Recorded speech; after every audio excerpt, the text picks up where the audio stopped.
You probably go man, and you probably switch all ball screens. Anytime two guys come together, you just want to switch late in the basketball game. And if I'm Mick Cronin now, I'm just in their snoot telling them this is all about heart. It's all about one stop, reaching down, and denying Louisville a last shot, and we walk out of here with a win. I would deny Edgar Sosa the basketball without fouling. I think their best play here with 5 seconds to go is give it to him and set what's called a flat ball screen, which means the screener doesn't determine his side, doesn't turn his body, he just kind of stands flat just above the top of the key, and Sosa can decide which way he wants to go. And I think Cronin has just taken one of his remaining 2 timeouts. And certainly a good time to do that. You want to make sure that you just implore them to do what they got to do defensively. So both teams He got have 1 timeout remaining. He got implored. That's what he's very proud of himself. You and I are concerned about Louisville going 0-1 in conference play. Team picked to win the league. Pittsburgh already in bad shape with 2 injuries to starters. Syracuse losing 2 potential starters to ACL injuries, and he's worried about implore. Just doing my job, son. All just right. doing my job. Enlightening the people and trying to entertain a bit.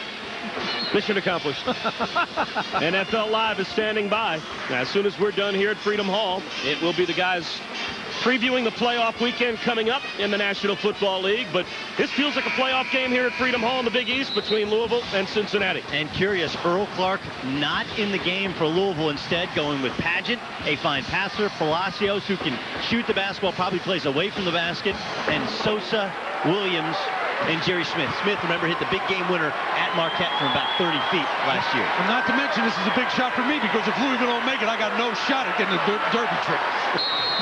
4.8 seconds to go. Louisville has a timeout. Here's Sosa. 3 seconds to go. Sosa launches. Short.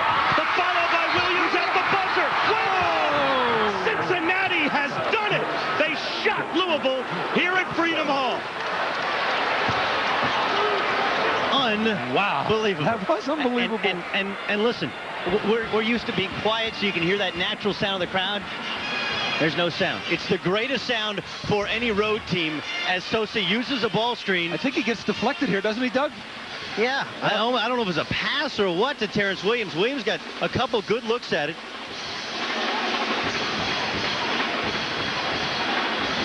Let's go home. Let's go home. Let's go home.